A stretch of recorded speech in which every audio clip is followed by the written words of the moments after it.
रायगड जिल्ह्यातील रोहा तालुक्यातील धामणसई येथील इंदरदेव धनगरवाड्यात लागलेल्या भीषण वणव्यात 48 घरे जळून खाक झालीत। सुदैवानं जीवितहानी झाली नाही, तरी लाखो रुपयांचं नुकसान या आगीत झालंय। आग लागल्याचं समजताच फायर ब्रिगेड आणि SVRS बचाव पथक घटनास्थळी दाखल झाले असून आग विझवण्याचे युद्धपातळीवर त्यांनी प्रयत्न केले। यानंतर आग विझवण्यात स्थानिक ग्रामस्थही बचाव कार्यात मदत करत होते। आग विझवण्यात यश आलं। वणवा लागल्याचं नेमकं कारण काय हे अद्यापही स्पष्ट झालं नाही, मात्र उन्हाच्या कडाक्यामुळे आग वेगाने पसरल्याचा अंदाज वर्तवण्यात आलाय। याचा आढावा घेतलाय आमचे प्रतिनिधी अक्षय जाधव यांनी।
ठिकाणी आग लागल्याची प्राथमिक माहिती आपल्याला उपलब्ध झाली।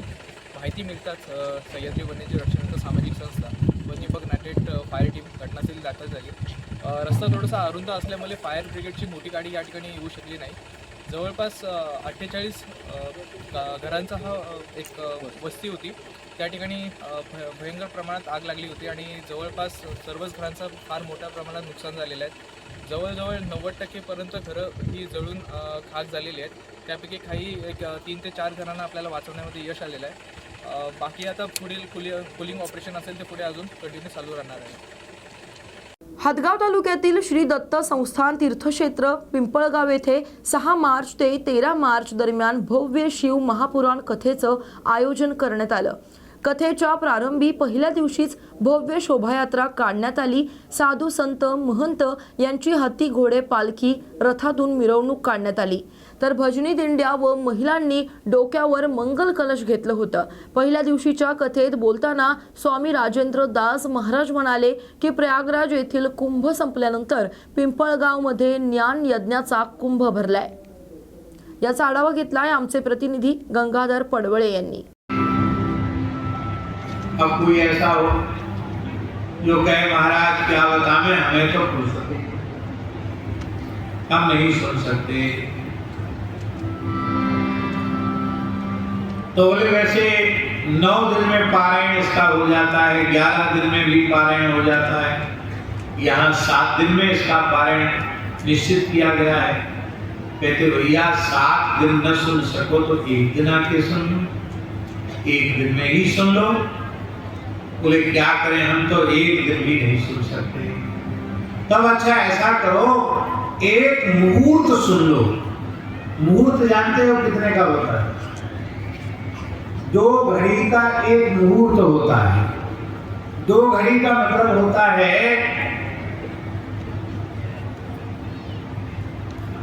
48 मिनट।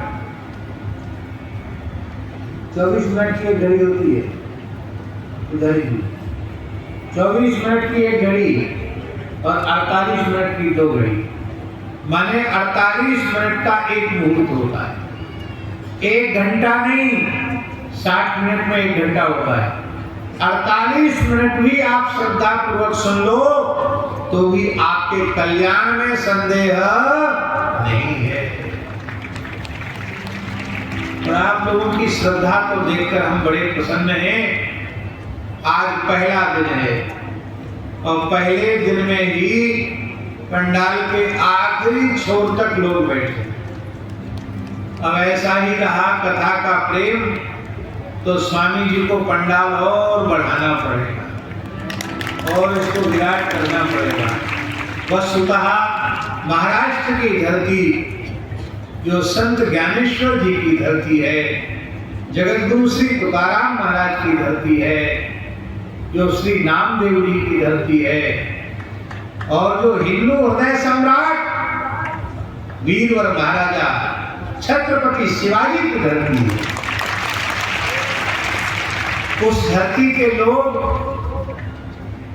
भले ही भौतिक सुख साधन संसाधनों से कुछ कमजोर हों, लेकिन भावना रूपी संपत्ति के बहुत धनी है महाराष्ट्र के। 12 ज्योतिर्लिंगों में 5-5 ज्योतिर्लिंग तो महाराष्ट्र में।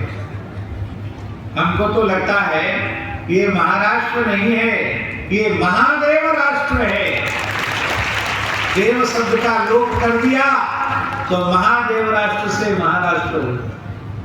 12 ज्योतिर्लिंगों में 5-5 ज्योतिर्लिंग यहाँ की धरती पर है। भगवान पांडुरंग का दर्शन करो तो एक ही विग्रह में हरिहर का दर्शन है। हरिरात्मक स्वरूप, उनका मस्तक का मुकुट ही शिवलिंगाकार का है। आज भी नित्य विलोपत्र उनके मस्तक पर धारण होता है।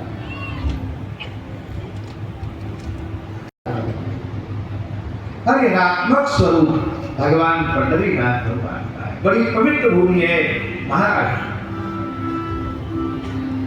हमारे कलसाना वाले महजी बैठे हैं। भगवान निम्बारकाचार्य की भी आविर्भाव भूमि महाराष्ट्र ही मानी जाती है। भूमि पर बड़ी पवित्र भूमि है, संतों की भूमि है, संतों का देश है। ये संतों का प्रदेश है महाराष्ट्र प्रदेश। बोलो भक्तवत्सल भगवान की जय जय श्री राधे। तो इस प्रकार से केवल 1 घंटे भी कोई श्रवण कर ले, बोले क्या करें, हम तो बहुत असक्त आदमी हैं, 1 घंटे भी नहीं सुन सकते, 48 मिनट भी नहीं सुन सकते। तो ऐसा करो 24 मिनट सुन लो। कहते उतना भी नहीं सुन सकते तो बोले 12 मिनट सुन लो। बोले 12 मिनट भी नहीं सुन सकते, बोले 6 मिनट सुन लो। वो भक्तवत्सल भगवान की, पर सुनो, श्रद्धा पूर्वक सुनो, सुनकर उस विषय को अपने हृदय में धारण करो। तुम्हारे कल्याण में संदेह नहीं है। ये शृण्वन्ति पुराण तन्नते साम दुर्गति वर्धते। जो इस महान शिव पुराण का श्रवण करते हैं उनकी दुर्गति नहीं होती है। ऐसे हुए कि जिन्होंने ब्राह्मणों को इतनी दक्षिणा दी, महाराज जी इतनी दक्षिणा ब्राह्मणों को दी मरुत राजा ने कि ब्राह्मण उसको ढोने लगे। क्या जी, ढोते ढोते 10-20 साल बीत गए, ढो नहीं पाए। अंत में उनका मन विरक्त हो गया। बोले भैया भोगेंगे कि मर जाएंगे ढोते ढोते। कितना सोना दिया, कितना जवाहरात दिया, कितना लाद लाद के ले जाए।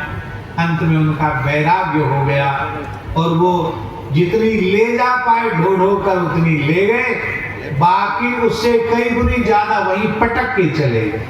या भर गया पेट हमारा। भगवान बोले वो सब हिमालय में दबा पड़ा है, जाओ अमुक जगह दबा पड़ा है, वहां के देवता का पूजन करके और भूमि से खोद करके लाओ। न जाने कितने लाख बैलों पर लद करके वो आया मरकर। राजसूय यज्ञ बातों से नहीं होता, बड़ा कठिन है राजसूय यज्ञ। राजसूय यज्ञ से एक राजसूय नहीं 100 राजसूय यज्ञ करे और 100 अग्निष्टोम नामक यज्ञ करे। उससे जिस पुण्य की प्राप्ति होती है वह पुण्य शिव महापुराण की कथा सुनने मात्र से प्राप्त होता है। कितनी ऊंची बात। कहते हैं श्रद्धा पूर्वक शिव पुराण की कथा सुनते हैं उन मनुष्यों को मनुष्य नहीं मानना चाहिए, उन्हें तो रुद्र स्वरूप ही मानना चाहिए, वो शिव स्वरूप ही हो जाते हैं। इस पुराण का श्रवण करने वाले जो श्रोता हैं और इस पुराण का प्रवचन करने वाले जो वक्ता हैं, उन श्रोता वक्ताओं की चरण धूलि को ही ऋषियों ने तीर्थ माना। श्रृण्वताम् युधिष्ठिर ने भगवान श्री कृष्ण की आज्ञा से राजसूय यज्ञ किया था। कुछ राजसूय यज्ञ करने वाले धर्मराज युधिष्ठिर पूरी धरती पर दिग्विजय किया था उनके भाइयों ने, कोई कमी नहीं थी उनके पास। फिर भी राजसूय यज्ञ इतना अधिक धन उसमें लगता है कि युधिष्ठिर को बड़ी चिंता हो गई कि हम इतने बड़े राजसूय यज्ञ में धन की व्यवस्था कहां से करें।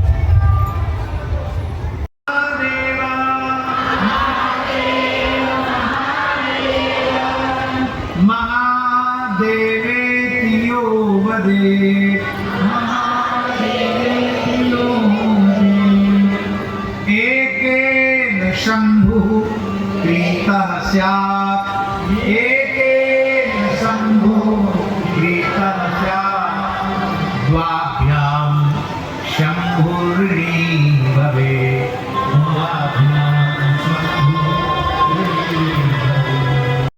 और भले ही 56 लोग दिमाओ व्यास जी तो दक्षिणा कमजोर हो जाए तो कहते अरे सब समय बर्बाद हो गया, सवेरे से गए, इतना चल के गए, इतना देर 15 कुछ नहीं। अरे अरे भैया भले आदमी, कितने व्यंजन।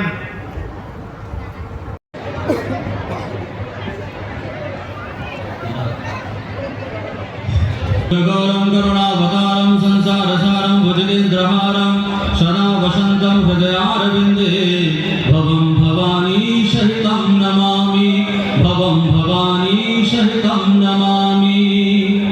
नारायणाय नमः, श्री लक्ष्मी नारायणाय नमः।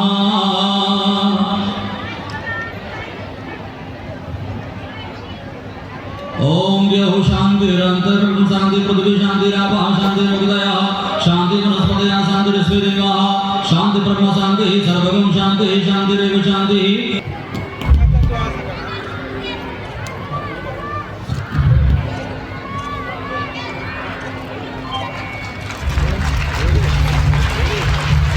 सद्गुरु शिवलिंग शिवाचार्य महाराज की शिवलिंग।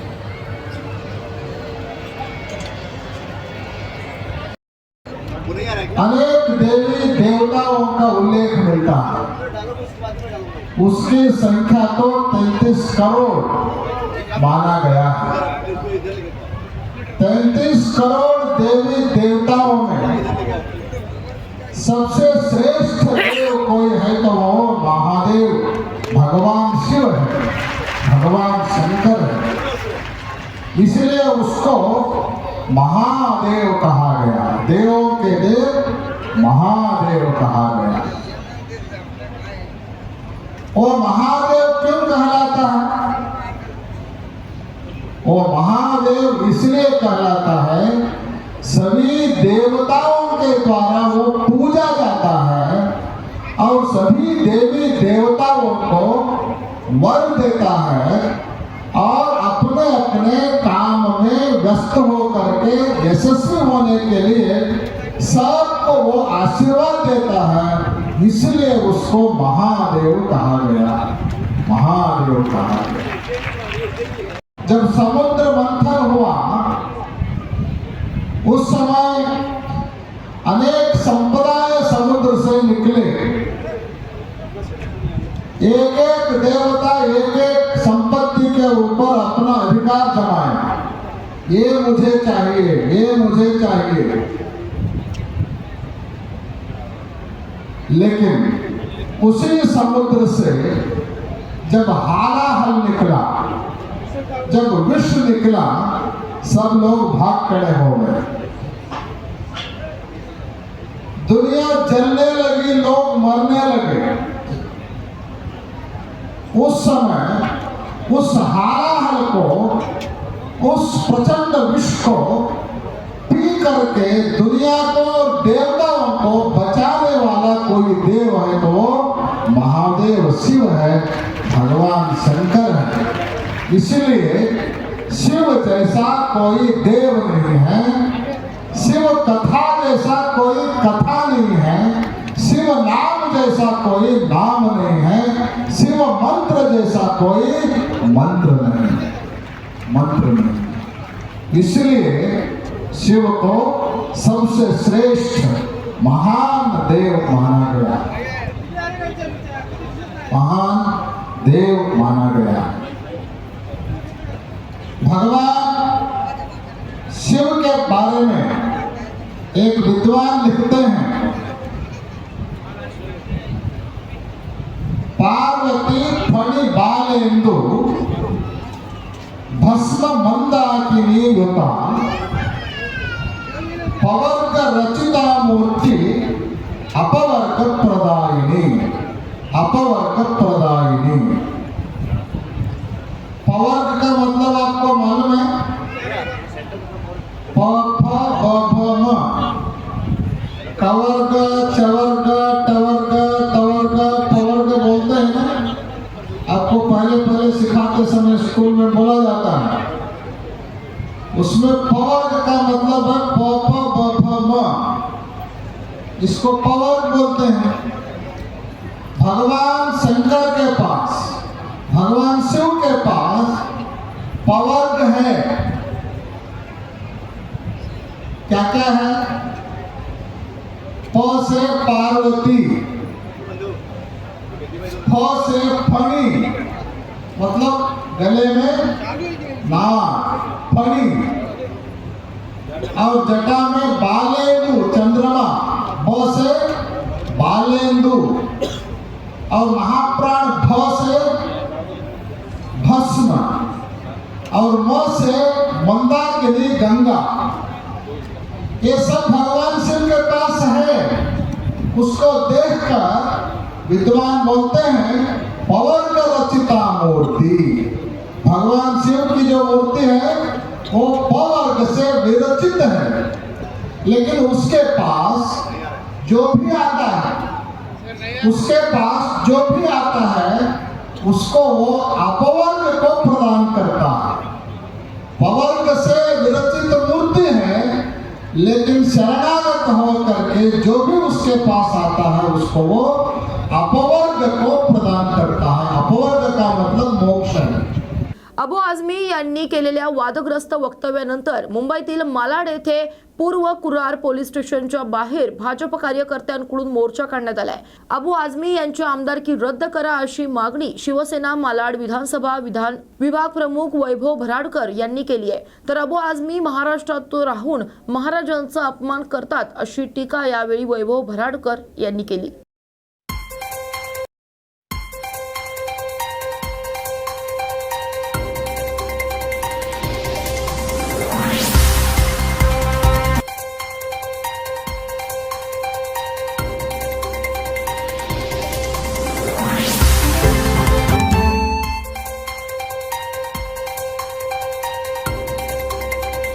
मंदिर बनवलेले आहे, तोडले नाही, त्याच्यावर तुम्ही काय सांगणार? यासाठीचा निषेध मोर्चा आहे। औरंगजेबाने किती जेव्हा महाराष्ट्रावर चालून आला तेव्हा त्याने किती मंदिरं तोडली, त्याने किती आमच्या महिला आपला नारींवर अत्याचार केले, किती शेतकऱ्यांना त्यांनी मारलं, किती मराठ्यांवर त्यांनी जे अत्याचार केले ते अबू आझमीला शाळा त्याने वाचलं नसेल म्हणून मूर्खासारखं त्यांनी ते आपलं वक्तव्य केलेलं आहे। म्हणून साहेबांनी निवेदन घेतलेलं आहे आणि त्याच्यावरती लवकरात लवकर कारवाई करा, गुन्हा दाखल करा, देशद्रोहीचा गुन्हा दाखल करा असं आमचे विभाग प्रमुख सन्माननीय वैभवदादांनी त्यांना सांगितलेलं आहे आणि त्यांनी पण अर्ज आपला घेतलेला आहे, निवेदन आपलं घेतलेलं आहे।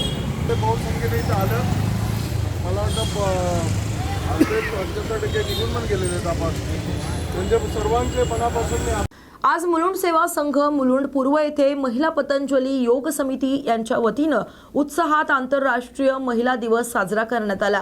महिलांच्या आरोग्य, योग आणि सशक्तीकरणावर विशेष भर देत विविध उपक्रमाचं आयोजन करण्यात आलं होतं।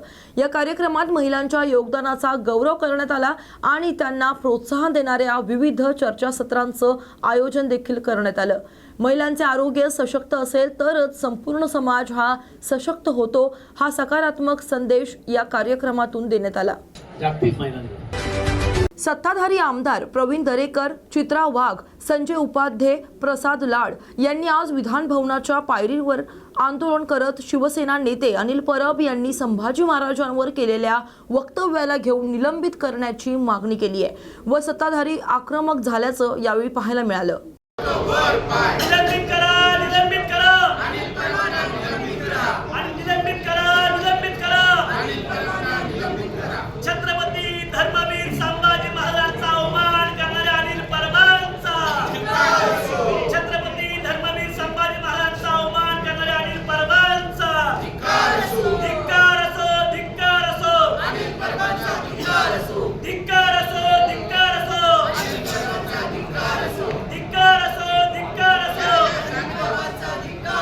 छत्रपती धर्मवीर संभाजी महाराजांचा अवमान करणाऱ्या अनिल परबांचा मातोश्रीचे उमरे झिजवणाऱ्या अनिल परबांचा धिक्कार असो धिक्कार असो